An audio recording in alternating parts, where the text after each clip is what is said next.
Hour on Get Up. We've got Shams here this morning. We did East Conference burning questions earlier this morning. Let's do some in the West now. Shams, let's talk about the Lakers. New year, new ownership, potentially a new franchise player. What is next for the Lakers? They have to get this team better to try to compete for a championship. They feel like they owe it to Luka Doncic, owe it to LeBron James. How does that happen? Their biggest level of concern right now is at the center position. Rob Pelinka has been upfront, publicly, privately. He wants to go find a center. Is that via trade? Is that in a free agency with someone like Clint Capella, Brook Lopez, Al Horford? We'll see. But center is the biggest need for this team. A lob threat potentially for Luka Doncic. The other concern there is Dorian Finney-Smith, his free agency. What interest is out there for him? He's got a player option he's got to decide by the end of the month. And Keith, you obviously were there. You were actually with Luka the entire year. You were with him in Dallas. You were part of the trade that sent him to LA. There's been a lot of talk about his workout routines. He's been posting videos and all that kind of stuff throughout this offseason of himself working out and all that. What is your sense of this? People have been waiting to see if maybe he takes the conditioning a little more seriously now with all of the scrutiny and spotlight of Los Angeles. What is your feel for what we're going to get from Luka when he returns? A lot of the same, man. If you take a step back and realize that this guy was in the finals last year, so obviously he knows what it takes for his body to get there, right? Now, when they say work on his body and conditioning, I think it's more so to avoid the injuries, the small soft tissue injuries that he dealt with over the past year. I mean, he was out for 2 months with the calf. He had some back problems during the season and in the playoffs. So it's those small things because his body type, he's not going to be super skinny. This guy does this at a high level, and he has been doing it at a high level. He's averaged close to 30 points every single year he's been in the league. So I don't more so say it's about condition. It's about being available.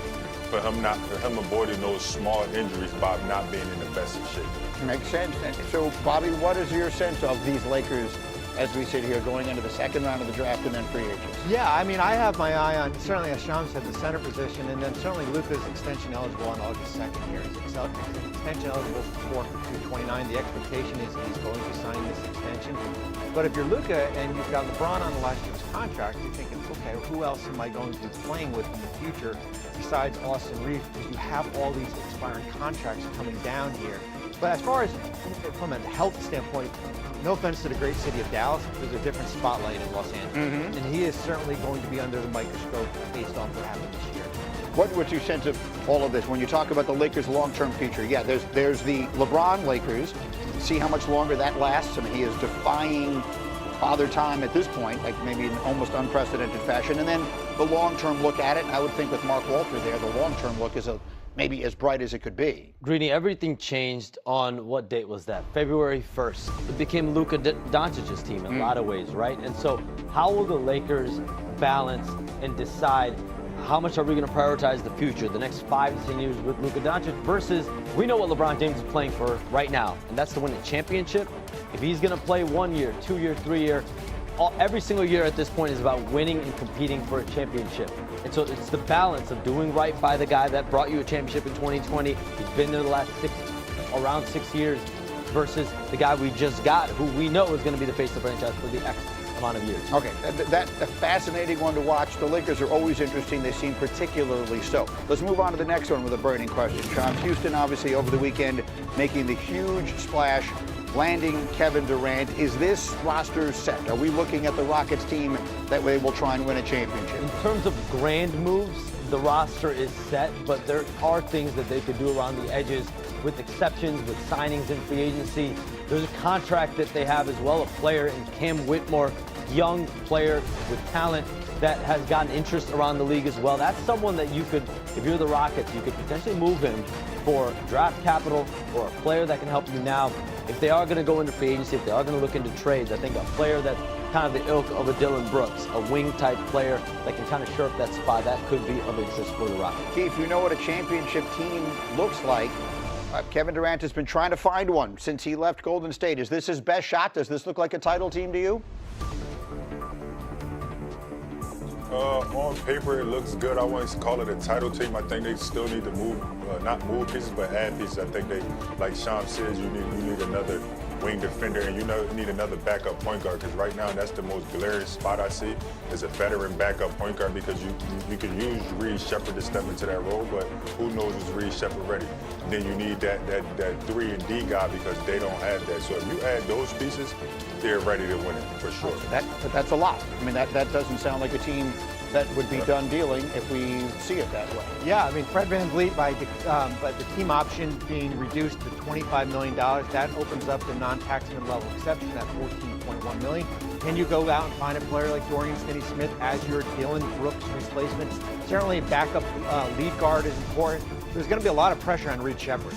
We didn't even see him at all last year. Last year's third pick overall. Is this the best chance that we have seen Durant have to get back to the winner's circle since he left Golden State? Green, I still go back to that Brooklyn team. The Brooklyn team that had Kevin Durant, Kyrie Irving, and James Harden. That was a toe from beating Milwaukee in the so many rounds. That's what everybody knew. That's what everybody. I still go back to that team.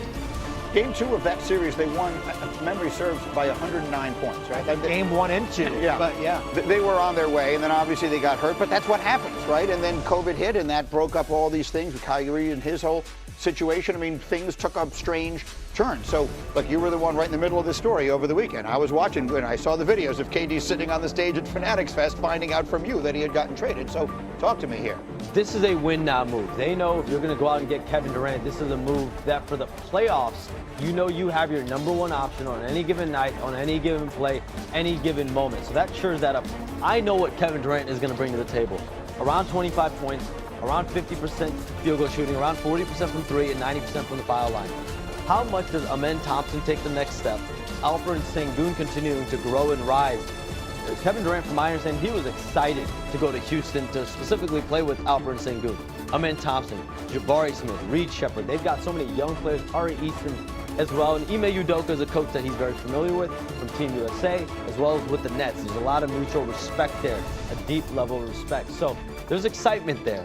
But those two young players have a chance to really take this team to another level. Yeah, look, they're not household names yet, but they were the 2 seed in the jam-packed West last year. Durant had some choices. He finds himself in a spot. I think he's got his best.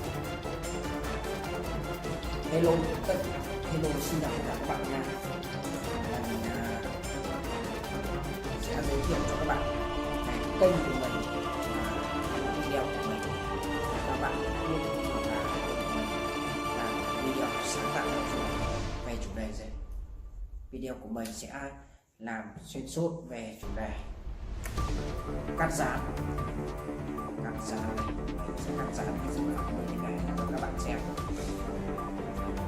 Đây là sản phẩm mình đã hoàn thiện rồi, sẽ giới thiệu sơ qua cho các bạn xem những sản phẩm của mình, cách của mình tạo ra những sản phẩm như thế nào.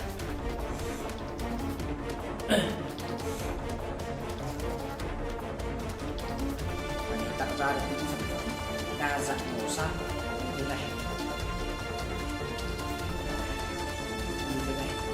mình sẽ cần những công cụ sau. Chọn đây là giấy thủ công màu, bạn nhìn tay phải của mình là giấy thủ công màu.